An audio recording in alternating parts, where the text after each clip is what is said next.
And welcome back to Kidmin Talk. This is episode 138.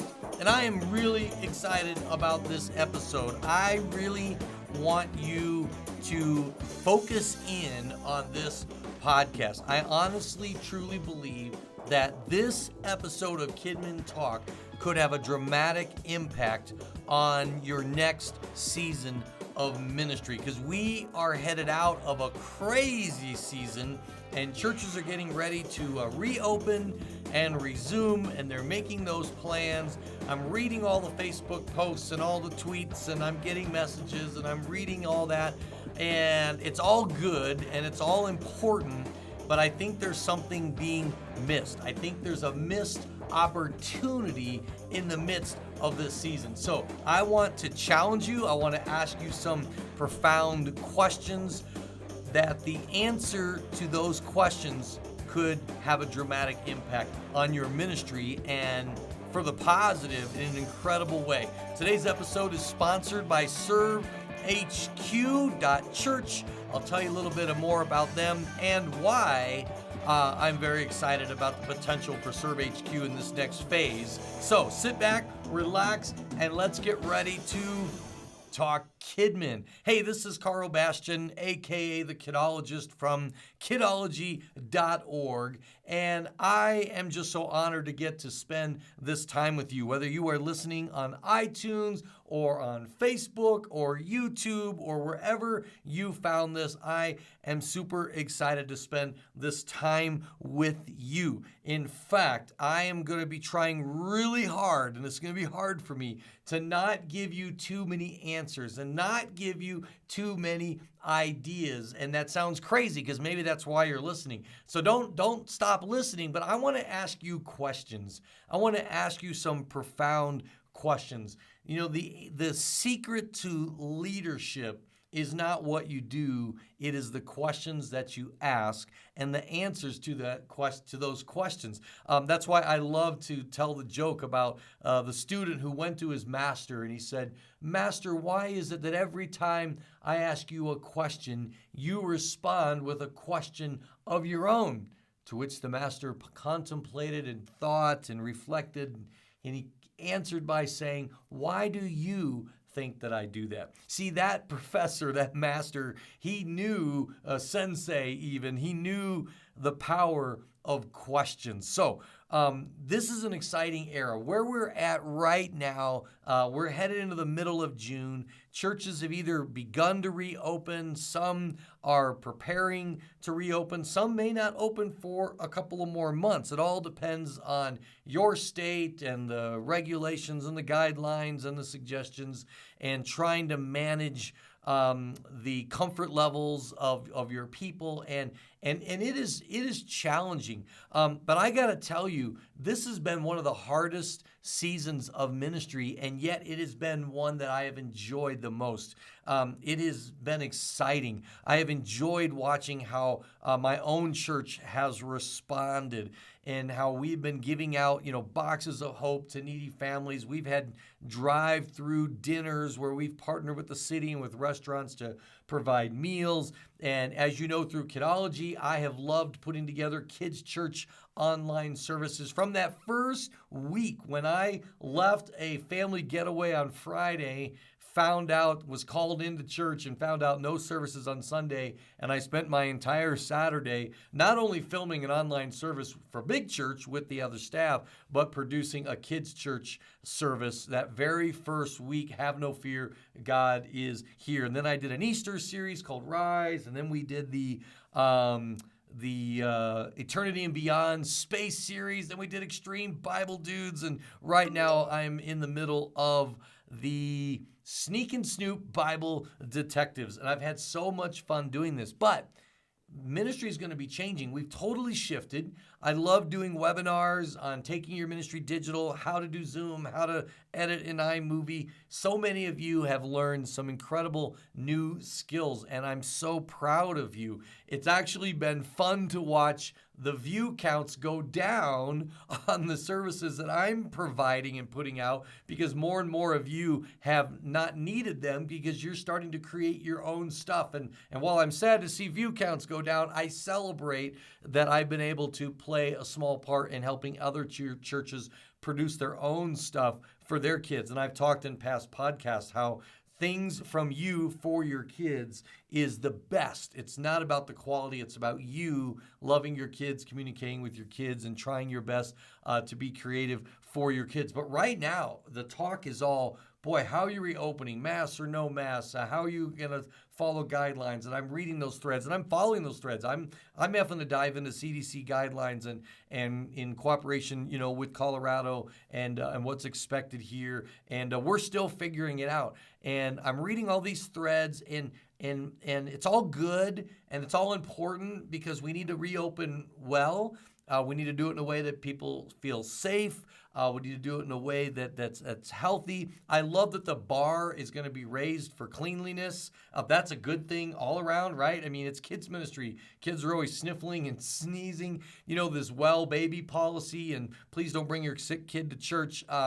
People pretty much ignored that. I think people are going to do a better job of not bringing their kid that's sick to church. And so that's all good. But my concern is that we think higher, that we think further, that we think beyond that. I am so excited about this new era of ministry because it is an opportunity for you to literally start over. And I want to challenge you to not be thinking about just guidelines and policies and procedures and social distancing and cleanliness and rotating toys and all that. You have to. I mean, that's all important.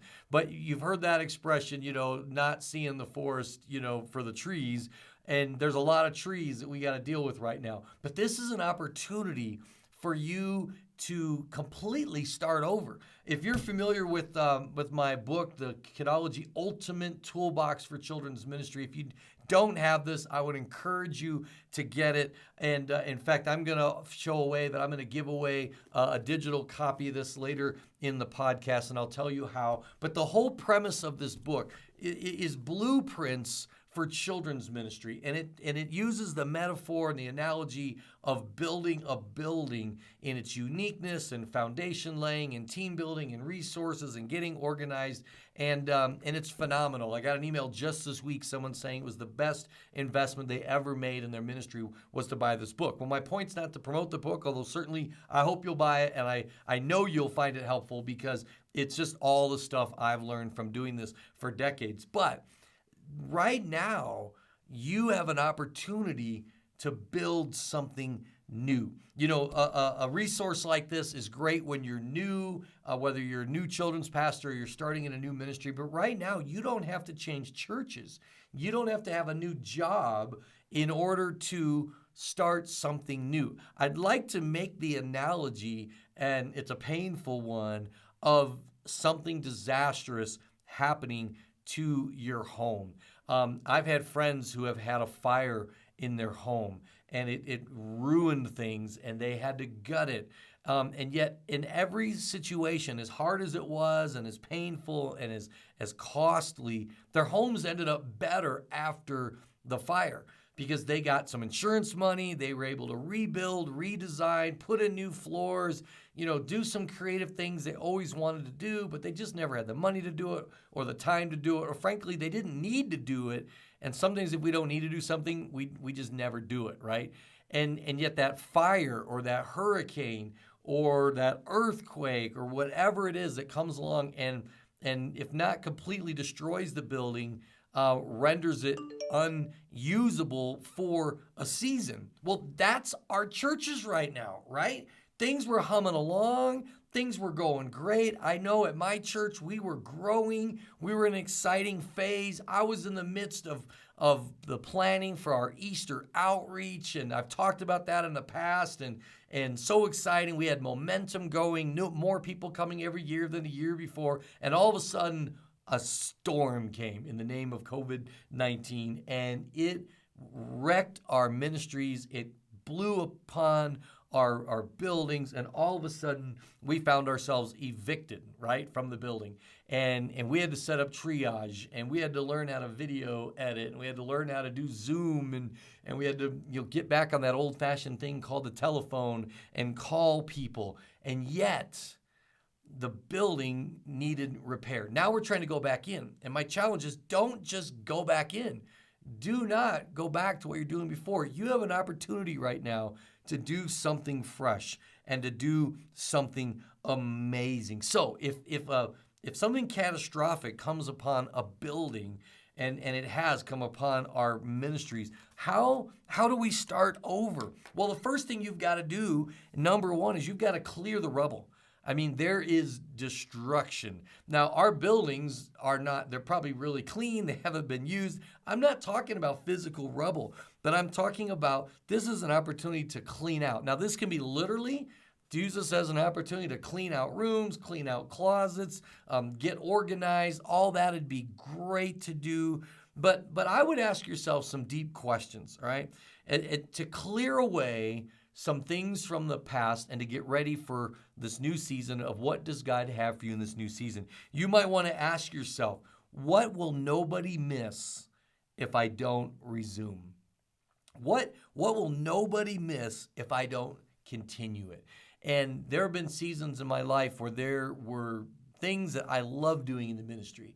And I put a lot of time into them and a lot of energy and a lot of creativity. And I was very proud of the results. And I finally got challenged as I had to evaluate time and resource and be a steward of my time. And sometimes I would just stop doing something just to see if anyone would go, hey, I notice you're not doing this anymore. Or where's that monthly newsletter you used to write? Or whatever it is. And sometimes there are things that nobody is going to miss. Another way to ask the question would be to ask yourself, what was nobody even asking you to do? I mean, not the people, not even your boss. What were some things that maybe you were doing that nobody was asking you to do? It doesn't mean they're bad things, but this is an opportunity to let those things go, to not resume them. We've had this season of a couple of months. You don't have to automatically start doing, again, those things that you were doing before. It's time to ask yourself the hard question. What was a time waster? What ate up a bunch of my time, and the results or the impact or the reasons I did it really weren't worth the time investment. It doesn't mean it was a bad thing. It doesn't even mean that there was no return. But if you spent hours or days on something and the return on that investment of your time and energy and perhaps even resources was small, this is an opportunity to clear that, to not do it, to say whatever produced the least results, I'm not going to do. And then after you've cleared that rubble, the second stage is to reevaluate everything. All right, let me say that again. Reevaluate everything. All right, everything's up for grabs. Now, there's going to be some things that obviously you can't not do. Like, let's just not have children's church anymore. Well, you probably need to still have your children's church, but you can reevaluate it. You can decide the room it's in.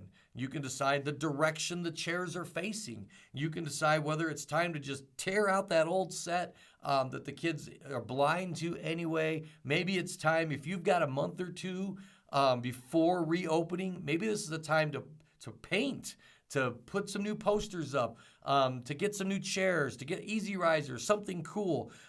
Evaluate everything. Where did you spend your time and where would you like to spend your time? All right? And decide that every single thing I did, I'm going to evaluate. I'm going to evaluate the time I spent on it, the resources it cost, the impact that it had, and then I'm going to decide, what am I going to resume? What am I going to improve? And what am I going to leave behind? It doesn't mean it was bad. It was wonderful, but it served its purpose in its time. And when you let something go, you make room, you build in space for something new. And then this third one, I'm really excited about, and this is to rehire yourself. All right? Rehire yourself. Approach your job as though you had just been hired. Because remember when you were new, remember when you just got hired and the previous person oh man, they did everything wrong, right?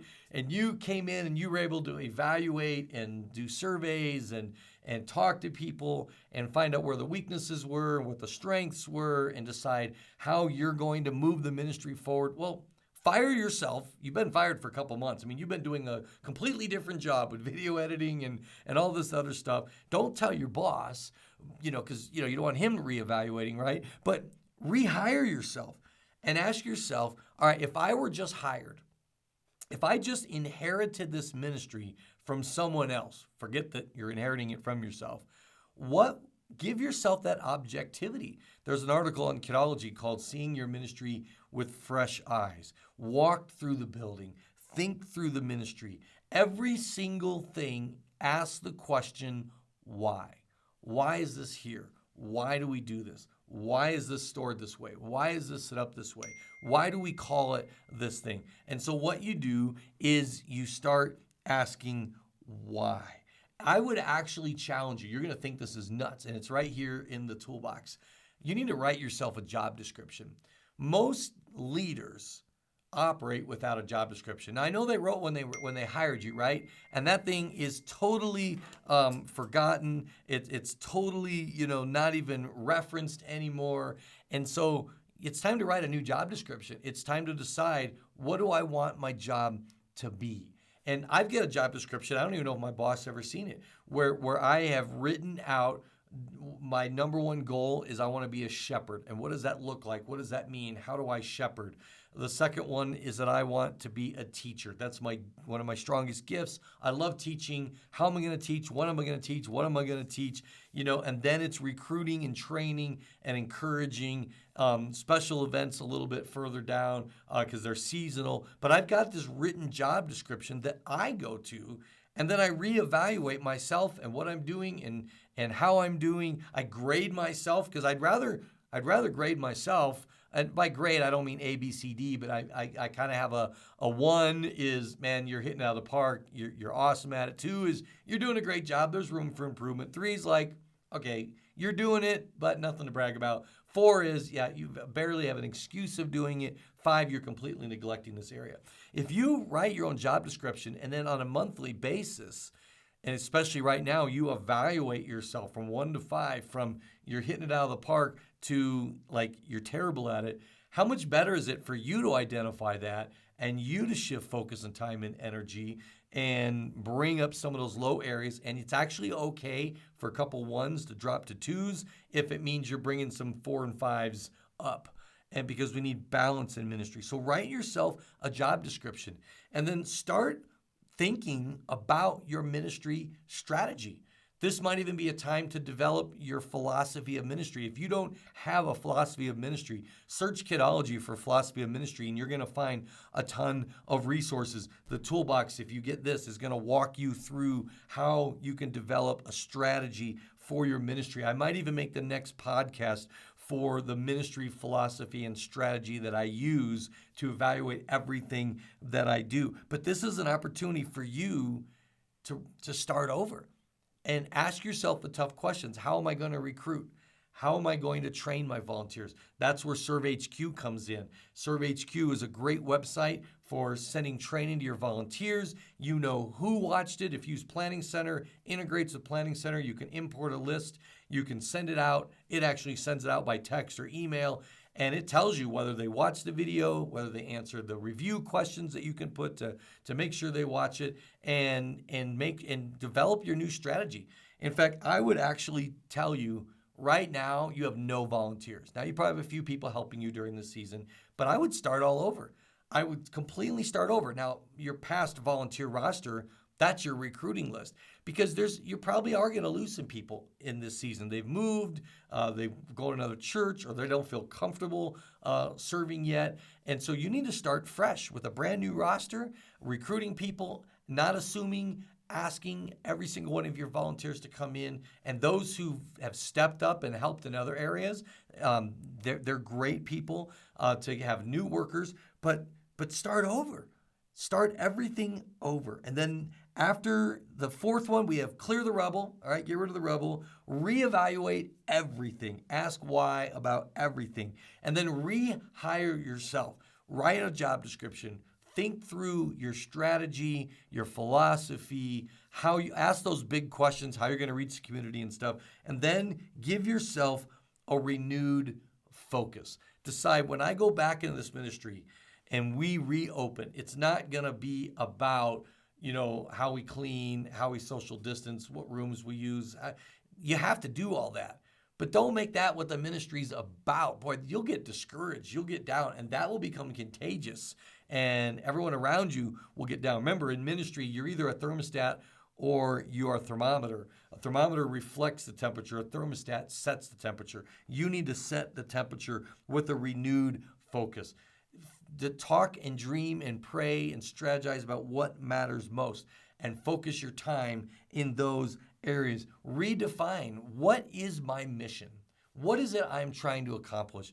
Develop a fresh vision for your ministry. Boy, the toolbox will guide you through developing a vision, working with your team. Maybe it's time for you to form a team. If you've been doing ministry solo and you've kind of known, man, I really need a leadership team, then go to the Kidology management training on how to develop a team, start forming a team. This is a great season. Man, you can blame so much good stuff on the virus. Like we've got to increase our training because of the virus. I need you all to watch this video. I need to develop a leadership team because of the virus, because we're relaunching. Man, milk this corona thing for all the good that you can get out of it. It's done plenty of harm. How about getting some good out of it? What's the silver lining that you can begin to refocus your ministry? I would challenge you to get away.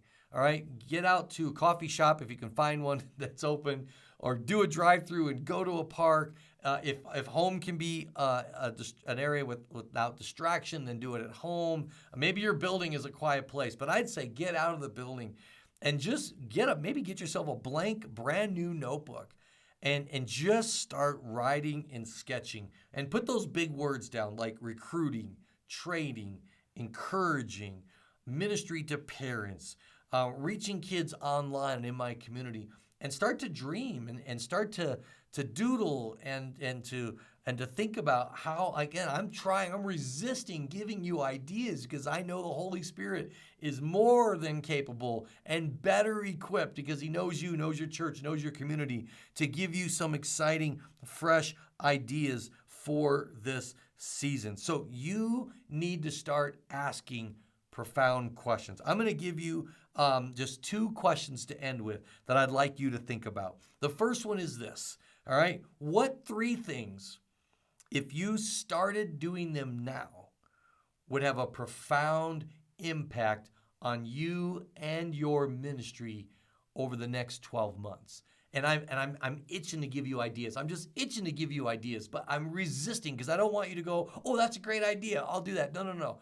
I want you to ask God, and I want you to reflect on what 3 things, if you started them right now, before reopening, you just started them right now. Oh man, I so want to give you ideas that would make a profound impact in your ministry over the next 12 months. 12 months from now, you'll look back to this week, this podcast, when you identified 3 things that if you started doing them would have a profound impact on your ministry. When I've done this challenge in the past, I've had people a year later respond to me and say it worked, because we all know those things. We just need to do them. The second question is, what one thing, this is one thing, the other's 3 things, if you started doing them now, would have a profound impact on your ministry and your life over the next year. All right? What one thing, if you stopped doing it, would have a profound impact on you and or your ministry? All right? So that's your assignment. All right? I want you to embrace what if, and put a piece of paper down, get that notebook, write what if, and reflect on those 3 things you could start doing, the one thing you could stop doing, and ask what if. List a bunch of what ifs. Oh, I'm dying to give you some what ifs you did this, and what if you did that. But I got to let those be for me, from the Holy Spirit, because I'm going to do the same thing. And then the final question is just, why not? why not do those things? So I said I would give away a digital copy of this book. In the last podcast, I said I was going to give away 3 copies of the Bright Idea book, my autobiographical leadership book on the story of Kidology. It's not even available in our store. It's a behind-the-scenes autobiographical book. It's the story of how Kidology was founded, my call to ministry, but with each chapter and each story is the leadership principles and the life principles that I learned along the way. The only way to get that book is if you go to our donation page. It's for people who donate, support the ministry. I send that as a thank you gift. And I will be sending 3 copies of that in the mail. I forgot to jot down the names, but you know who you are because I've already been in communication with you. This podcast, I want to give away a free digital copy of the book. Now, I recommend you get the physical one. I designed this to have space to write and doodle. If you win the digital copy, you're going to end up wanting the print one. But here's what you need to do. All right, 2 things. Number 1, you need to share this podcast. Now, whether you're sharing the Facebook version of it or whether you're sharing the YouTube link, you just have to show me that you shared it. You can figure that out. But you need to comment wherever you watch this. You need to comment, and in the Kidology Facebook group is probably the best place because I always share it there. You need to comment one of those things, all right? And maybe I'll probably forget. Maybe in a year I'll go back and check, and maybe I'll go, hey, how's that going? So maybe you give yourself accountability. You're probably safe. I'll probably forget to do that. But you're going to comment either 3 things, and you can just give me one, but on the 3 things that if you started doing them now would have a profound impact on your life over the next year. You're not promising to do it. You're just saying, you're just putting it down in writing. Yeah, I know this is one thing that I bet if I started doing this now and I kept doing it, it would have a profound impact on my ministry over the next year. Or you can post, what's the one thing that if you stopped it would have a profound impact on you and or your ministry. All right? You got that? And I'm going to give away a free copy. So start asking yourself, what if?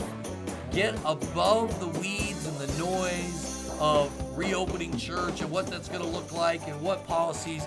And this is a new opportunity. This is an exciting opportunity. I am pumped. I mean, I'm going to treat my job, which I've been at now over 3 years, like I just got hired. Because I get to recruit, I get to train, I get to reevaluate everything, I get to ask what ifs, and I get to list those what ifs, and then I get to answer why not.